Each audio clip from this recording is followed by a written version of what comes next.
Welcome, dear viewers, to another chilling journey into the unknown. Tonight, we set our sights on Texas, a land of vast landscapes, rich history, and spine-tingling hauntings. From eerie abandoned hospitals to cursed bridges and haunted hotels, Texas is home to some of the most terrifying paranormal hotspots in the country. Turn down the lights, sit back, and prepare for a terrifying descent into the Lone Star State's most haunted locations. But be warned, some say that even speaking about these places invites the spirits closer. Are you ready? Then let's begin. The Baker Hotel, Mineral Wells, TX. The neon sign flickered above the abandoned Baker Hotel, casting an eerie glow over the cracked pavement below. It had been years since the last guest checked out, and yet, whispers of footsteps, shadowy figures in the windows, and ghostly voices kept drawing curious souls to its decaying grandeur. Dylan Carter was one such seeker. A paranormal investigator with a modest following online, he had spent years documenting haunted places, but the Baker Hotel was a different kind of beast.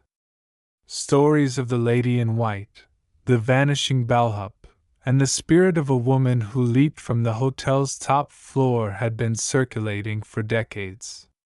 Now, with his camera and recording equipment, Dylan aimed to uncover the truth. As he stepped through the rusted front doors, a chill wrapped around him like unseen hands.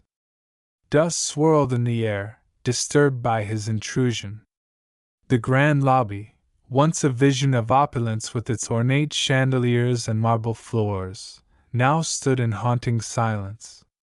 His flashlight beam danced across peeling wallpaper and shattered glass, illuminating the faded beauty of a bygone era.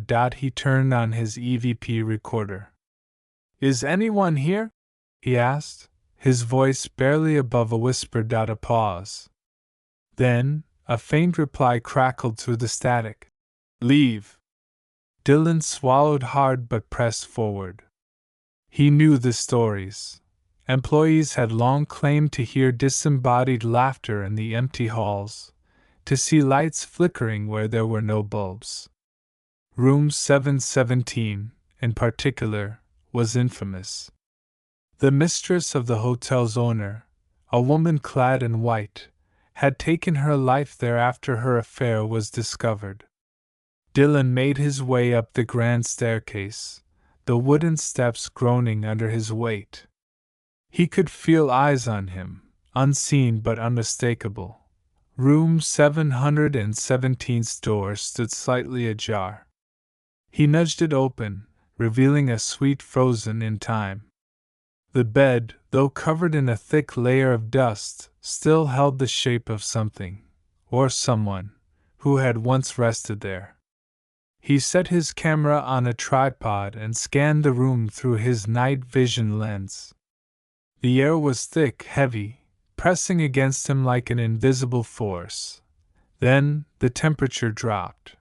His breath puffed in front of him like a fog. The door creaked shut behind him.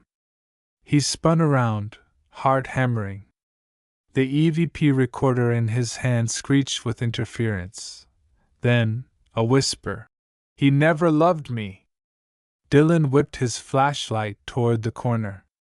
A shadow, no, a figure, began to take form.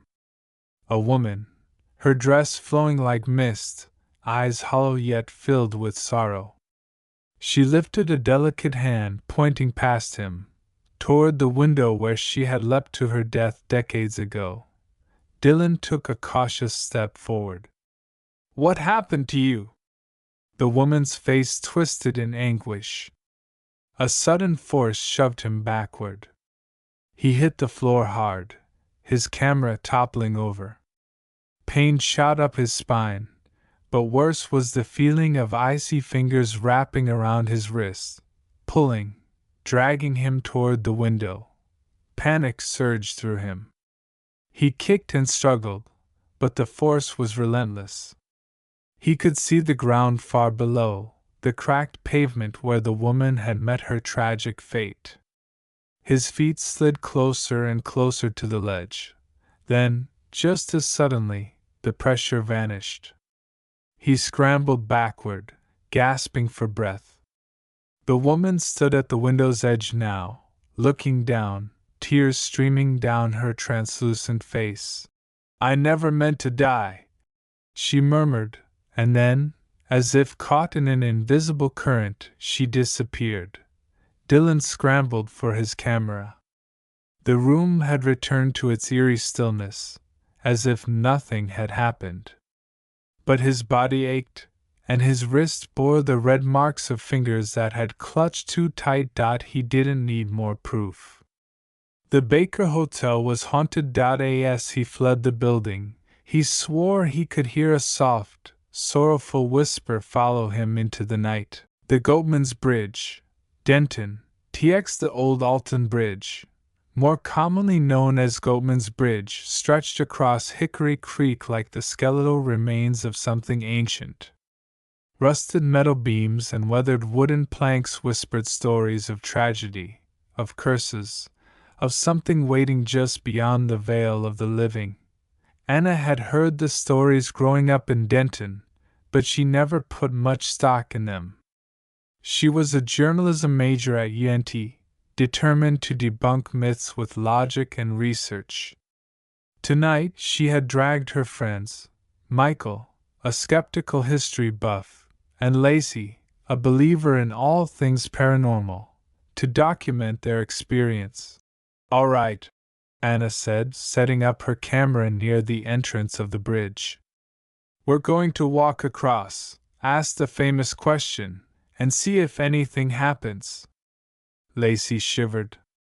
"I don't like this. The stories say people go missing. That something takes them." Michael rolled his eyes. "Come on, Lace. It's just an old bridge. The Goldman legend is a mix of racist history and campfire tales. There's no half-man, half-goat demon lurking here." Anna hit record. "Legend has it that in the 1930s, a black goat farmer named Oscar Washburn was lynched by Klansmen who accused him of witchcraft. They hanged him from this very bridge, but when they looked down, his body was gone. Ever since, people say he haunts this place, seeking revenge." Lacey crossed her arms. "And what about the part where people say a goat-headed monster appears when you call to him?" Michael scoffed. "Mass hysteria." Anna smirked. "Well, let's find out." She turned toward the bridge and took a deep breath. "Goat man! We're on your bridge!" Silence. Lacey grabbed Anna's sleeve. "Okay, we did it. Let's go." "Hold on," Anna said. "Let's give it a second." The wind picked up, rustling the trees around them. The sound of cicadas, so loud a moment ago, faded into nothing. A deep, oppressive stillness settled over them. Then, creak. The old wooden planks of the bridge groaned as if something heavy had stepped onto them. Anna turned her camera toward the source, but the bridge was empty. Michael sighed. "It's just old wood. Expanding and contracting with the temperature." Lacey wasn't convinced. "Then why does it feel like something's watching us?" Anna's fingers trembled as she adjusted her focus. The night vision setting turned everything into a grainy green haze. She panned the camera across the bridge, past the beams, the trees, and then she saw a shadow, darker than the night itself, standing at the other end of the bridge. It was tall, unnaturally so, with a hulking frame that seemed to absorb the moonlight. 2 points jutted from its head. Horns. "Guys," Anna whispered. Michael turned, following her gaze. His bravado melted away. "That's someone messing with us, right?" Lacey shook her head, her breath coming in quick gasps. That's not human. The figure took a step forward. The bridge groaned again. Anna's instincts screamed at her to run, but she kept filming. Hello? Who's there? The thing didn't answer.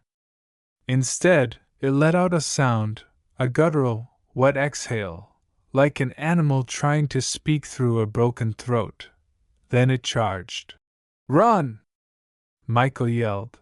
Lacey bolted first, but her foot caught on a loose plank, sending her sprawling. Anna dropped the camera and grabbed her friend, yanking her up as fast as she could. Behind them, hooves clomped against the wood. The stench of rot filled the air. Michael made it off the bridge first, turning to wave them forward. Come on, come on! Anna and Lacey ran for their lives, their lungs burning. But the thing was fast. They could hear it gaining, could feel the air shift as it reached for them.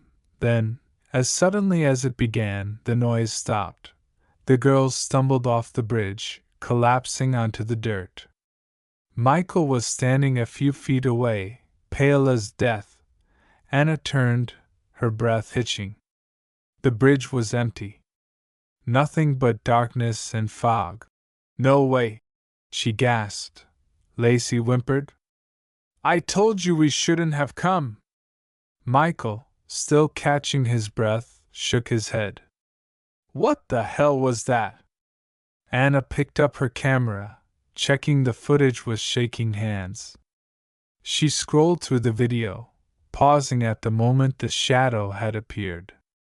There it was, a massive, horned figure standing at the end of the bridge. But when she advanced the footage to the moment it charged, nothing. No monster. No movement. Just the sound of their own terrified screams. Lacey grabbed Anna's arm. Delete it. I don't want anything to do with this. Anna hesitated. She wanted to study the footage, to prove what they saw was real. But deep down, she knew Lacey was right. She deleted the video. Michael exhaled sharply. Let's go. Now. They didn't speak on the drive home. The bridge, the legend, and whatever they had encountered that night, some things were better left alone. Because some legends weren't just stories, and some things were real. The haunting of the Driscoll Hotel. Austin's Driscoll Hotel stood as a grand relic of the past, its opulent halls whispering secrets from another time. With its stained glass dome, marble floors, and towering columns, it exuded luxury, but beneath its beauty lurked something sinister. Guests spoke of eerie voices, phantom figures, and the lingering scent of cigar smoke where no one stood. A fateful arrival. Emily Carter checked into the Driscoll on a cool autumn evening, the Texas sky painted in hues of burnt orange. She was a journalist on assignment, investigating the infamous hauntings of the historic hotel. She had heard the tales, the tragic suicide of a young bride in room 525, the ghostly laughter of a little girl who had fallen down the grand staircase, and Colonel Driscoll himself, forever wandering his beloved establishment. Emily didn't believe in ghosts until she stepped inside. The moment she crossed the threshold, a wave of cold air swept over her. The lobby, though warm and well-lit, carried an unmistakable heaviness. The receptionist, an older woman with tired eyes, slid her room key across the counter. You're in 525, she said, hesitating. Are you sure you want that room? Emily smirked. I requested it. The woman said nothing, but the look in her eyes was enough to make Emily's stomach tighten. The whispering brideroom 525 was just as grand as she expected. Plush bedding, antique furnishings, and a balcony overlooking 6th Street. Yet, the air was thick with something unseen. Emily unpacked her things, setting up her camera and voice recorder. She planned to document every sound, every flicker of movement. As night fell, she sat at the desk, typing her notes. Then a whisper, soft, faint. Right behind her, Emily spun around, her heart hammering. The room was empty. She exhaled sharply, shaking off the momentary fear, and pressed record on her device. "Is anyone here?" she asked aloud. Silence. Then, the bathroom light flickered. A soft creak of the closet door, and then, the unmistakable sound of a woman weeping. Emily grabbed her camera and aimed it toward the sound. The air turned ice cold, and the scent of roses filled the room. Her breath came in shallow gasps. Suddenly, the bathroom door slammed shut. Emily jumped, nearly dropping her camera. The weeping grew louder, turning into anguished sobs. She knew the story well, the bride who, after being abandoned on her wedding night, had taken her own life in this very room. With a shaking hand, Emily reached for the doorknob. The second her fingers touched it, the crying stopped. A whisper brushed against her ear. "Leave!" She stumbled back, her body trembling. This was no trick of the mind. She had captured something real. The little girl in the hallway, shaken but determined, Emily left her room, camera in hand, and wandered the dimly lit halls. The plush carpets muffled her footsteps as she walked past the grand staircase. A giggle. She turned sharply.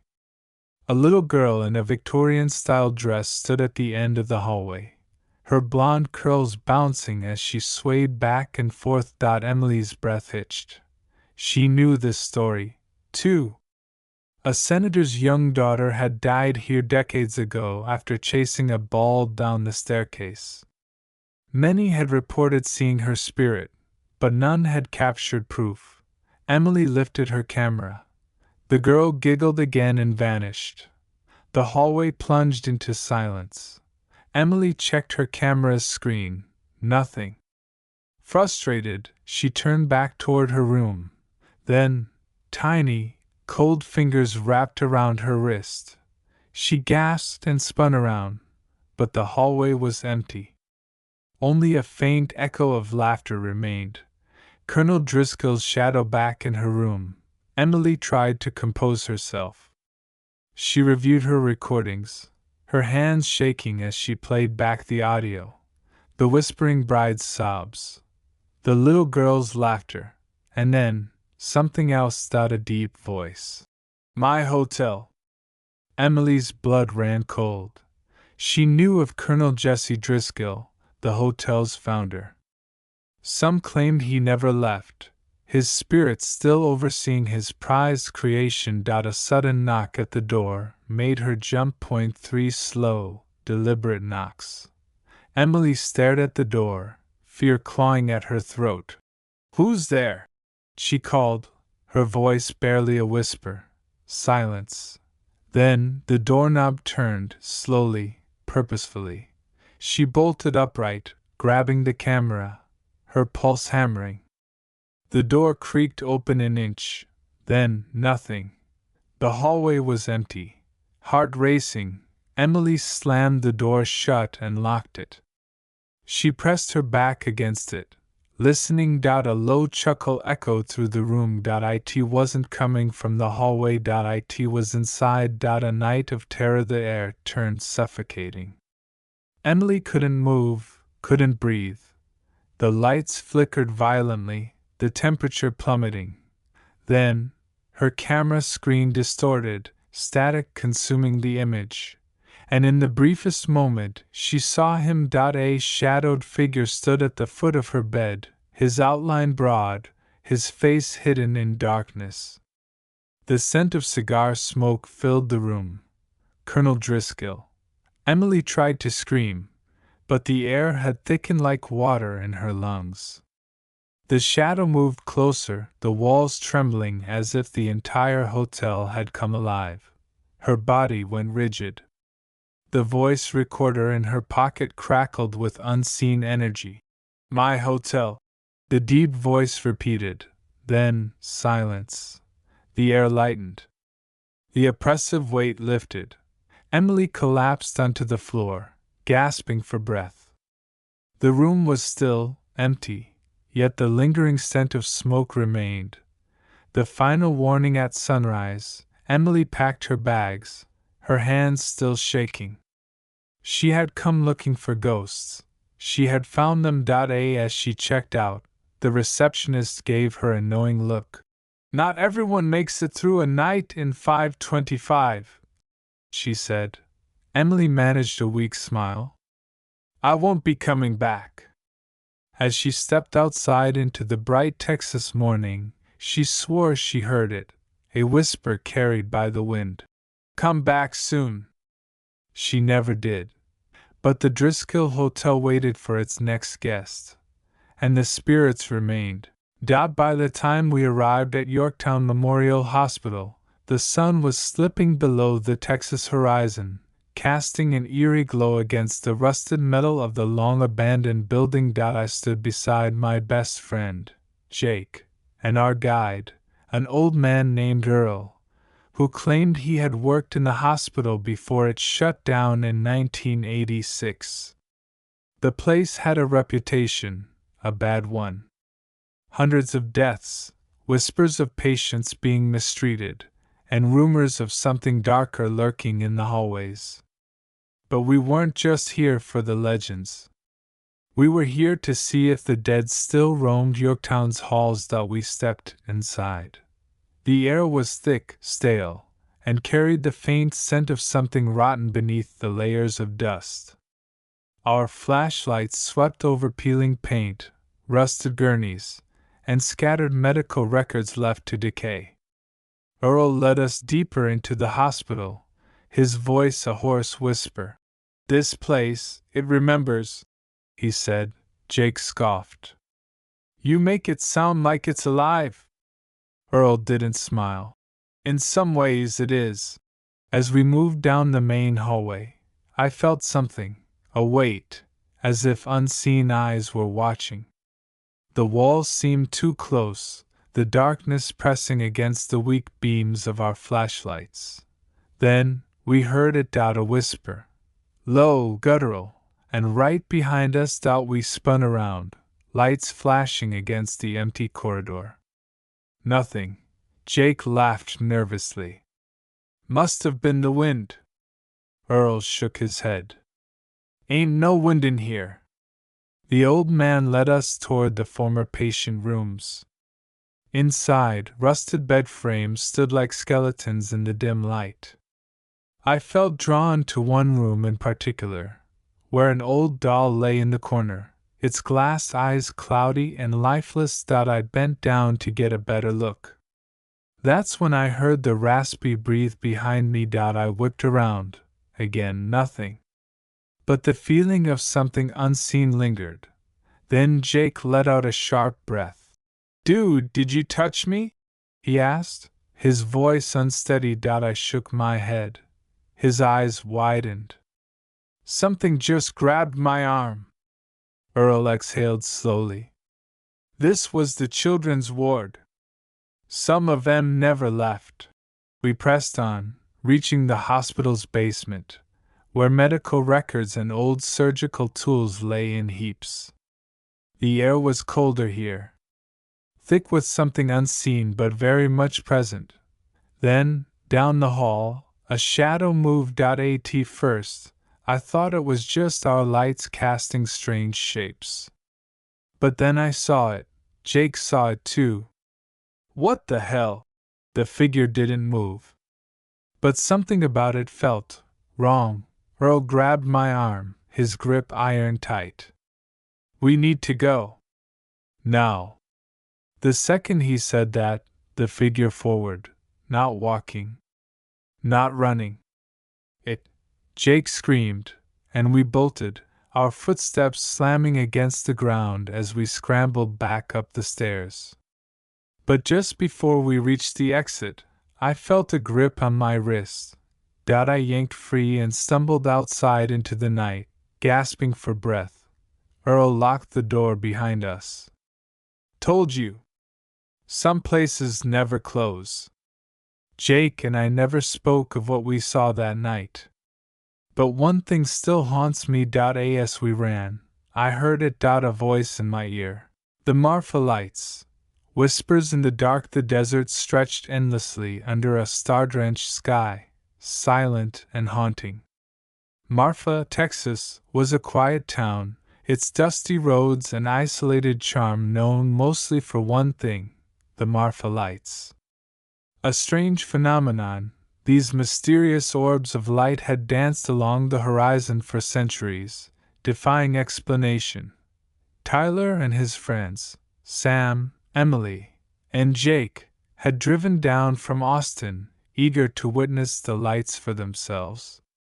They were young, reckless, and fueled by the thrill of the unknown.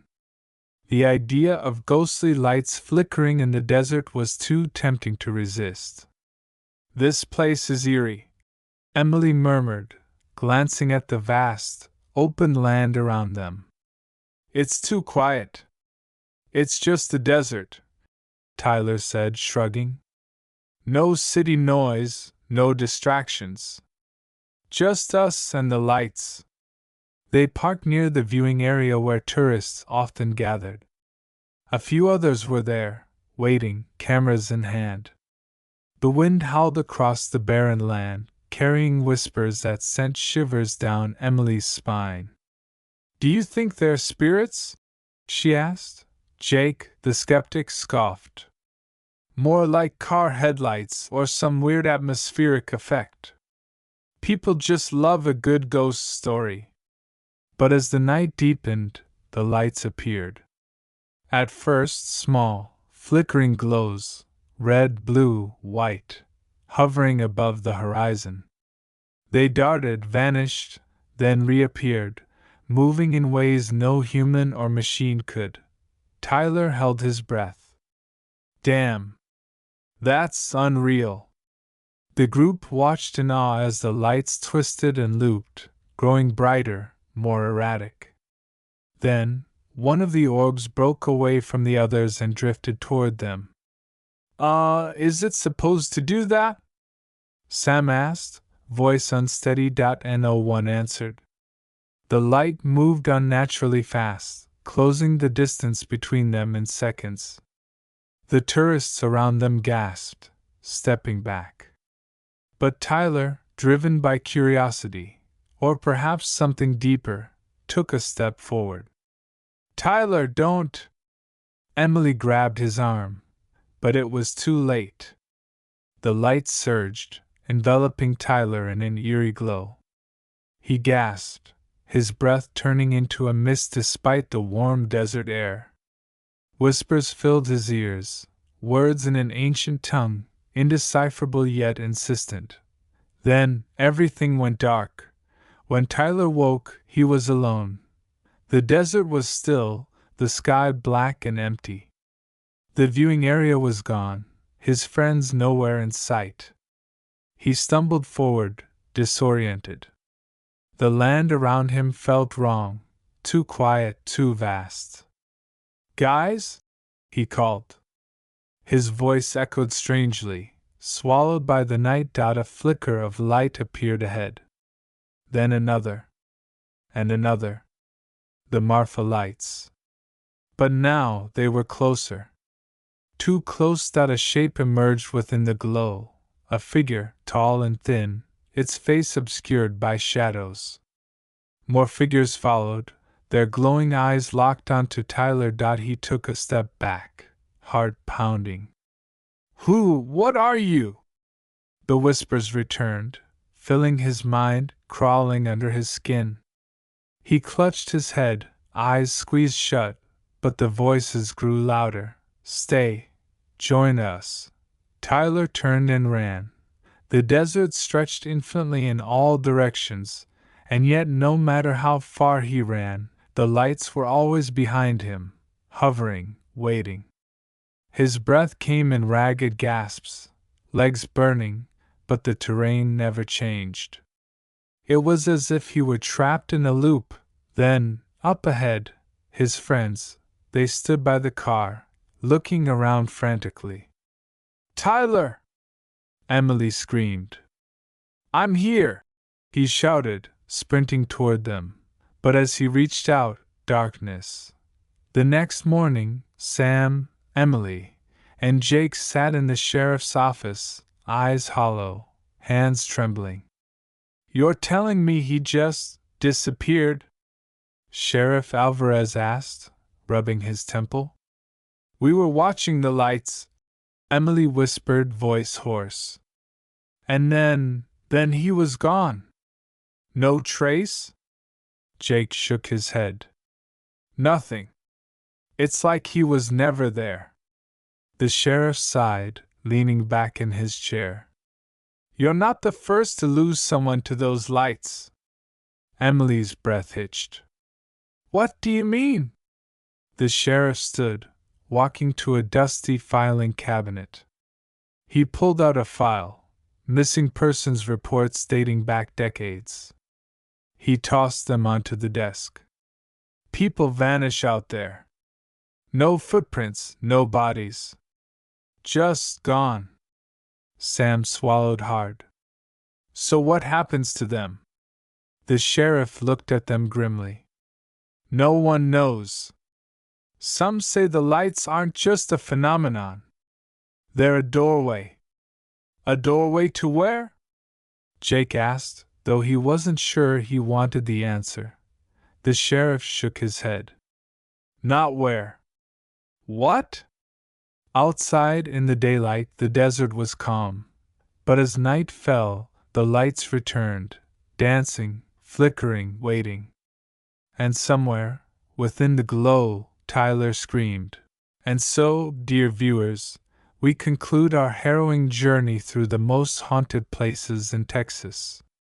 These locations, steeped in tragedy and mystery, continue to remind us that the past never truly stays buried.